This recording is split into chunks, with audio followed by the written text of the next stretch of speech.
Howdy and welcome back to Celebrating Vintage Model Kits. Today we got a kit that's near and dear to my heart. It's one of the earliest kits that I remember building.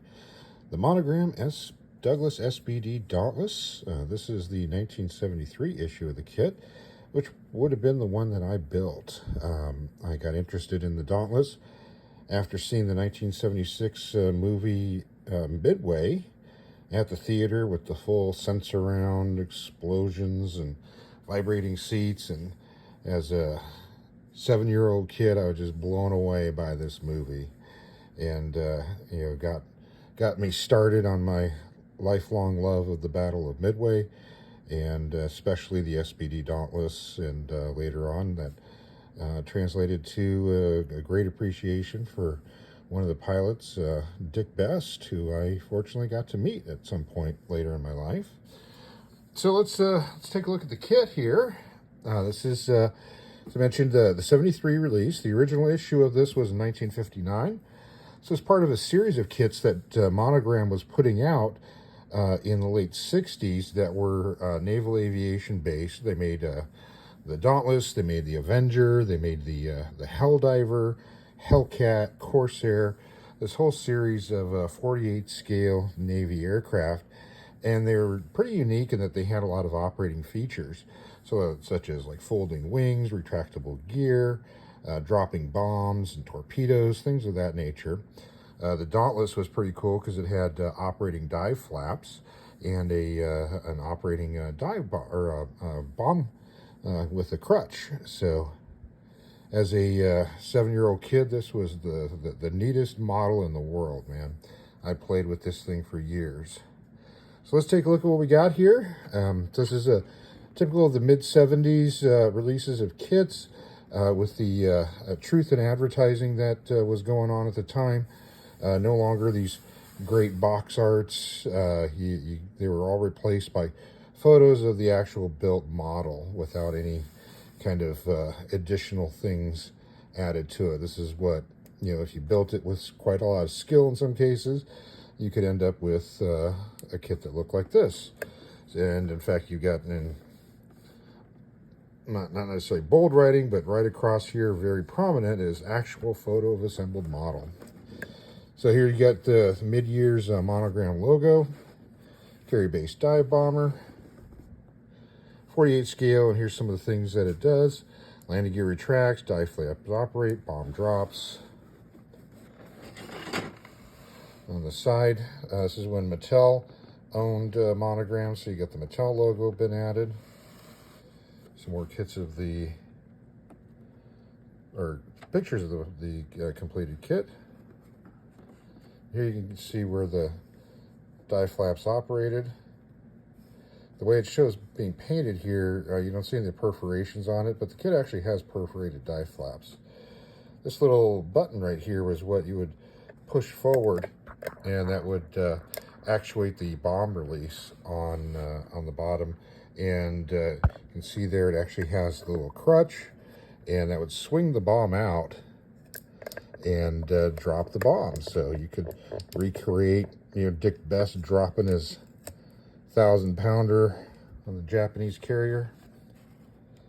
And you had a swiveling gun, move up and down and move side to side. Opposite side, you got a profile of it and a little history of it. You got the 59 original issue date and the 73 of this particular issue. The ends, repetition of the top box photograph, and same thing with the other end. So let's get inside and see what we got. So we'll take a look at the instructions first. So we've got some history of the Dauntless here, about your model, some additional photographs,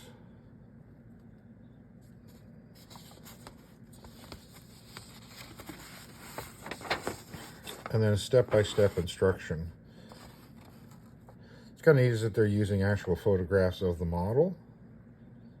so you can really see exactly what you're supposed to do, breaking it down to very simple steps, only one or two things occurring in each step. Makes it really nice for the young modeler, which this kit was kind of geared towards. Delicate process of putting the die flaps together. You had to be real careful when you were gluing this stuff together not to get any glue on the landing gear where the die flaps would go. And another thing that was kind of neat with these kits too, you had opening and closing cockpit stuff. They also gave you some extra figures. So you got an LSO, some deck crewmen here. You got the LSO, wind block, and you get a little bomb cradle. Then you got a full exploded view, calling out the numbers and names of all the parts.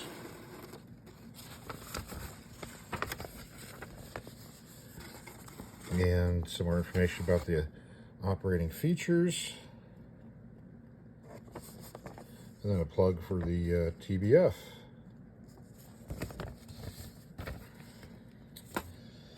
And here's just the decal set that comes with it.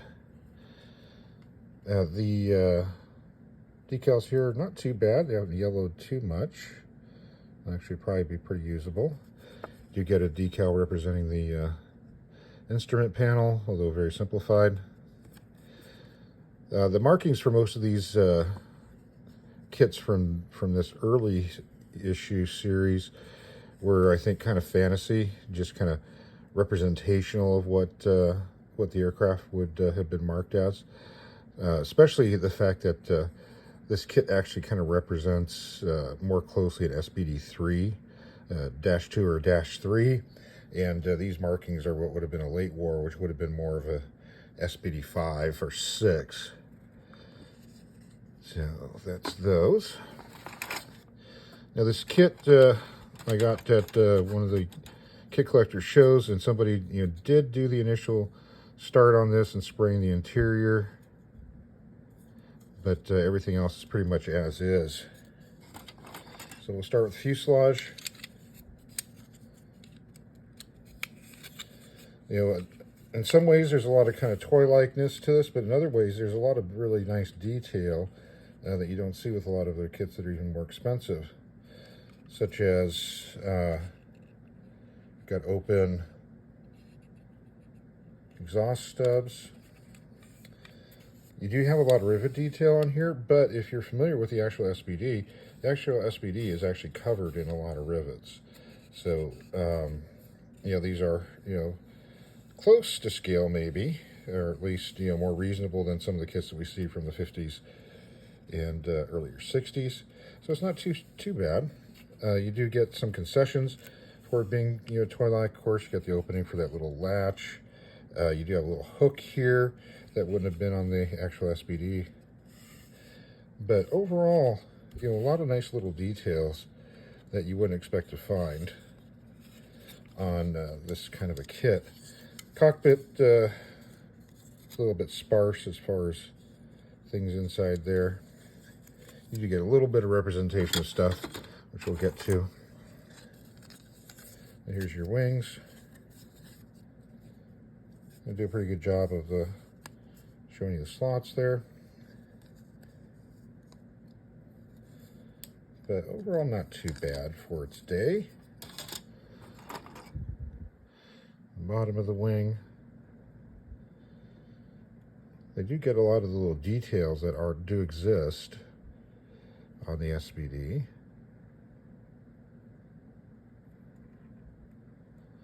And here's the central flap slash dive brake.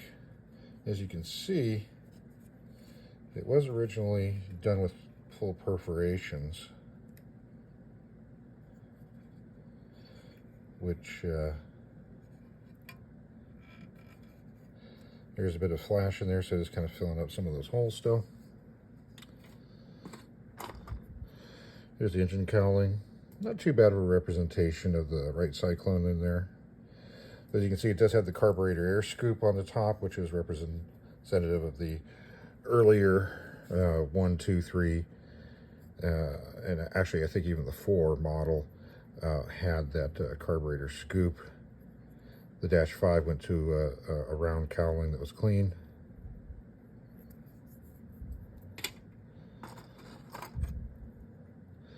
Then you get your tail planes. There's your bomb crutch, gear doors. One of the crewmen looks like he's missing one of his arms. The sprue is done in black, so you get your prop, bombs, landing gear, bomb cradle.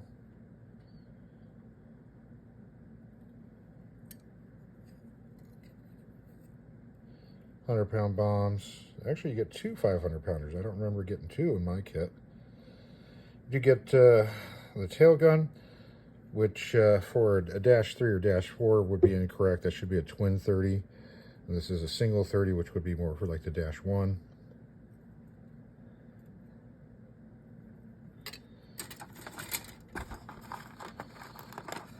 And here's some more of the dive brakes. You know, looking at this, I think it's possible that the previous owner of this kit may have actually hollowed out those circles. It may have been solid. Looks like, yeah, maybe the case. They may have, you know, hollowed them out with an X-Acto blade or something. So can't be sure on that, if that was the way they came or if that was modified at some point. And let's see, what else do we have in here? Got the pilot figure. A lot of flash on him, but kind of a nice little pilot figure. And then here was the tail gunner guy. Slightly different pose. And there's your LSO. And there is the canopy. Not too bad. Does have some nice raised panels on there, or framing. Got the slot there for the telescope. And the rear one to put over. And there you get pilot's headrest, bulkhead. So that's it. Not a lot to the kit, but still kind of a fun kit.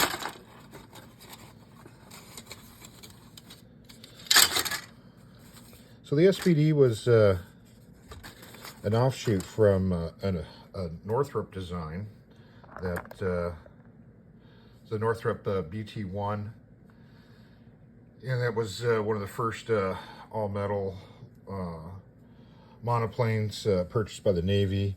Originally, the design was started in 1935 and got adopted in 1937. And Douglas became full owner of Northrop and took over the design. So it was going to become the BT-2, which was an upgrade to a 1,000 horsepower Cyclone engine.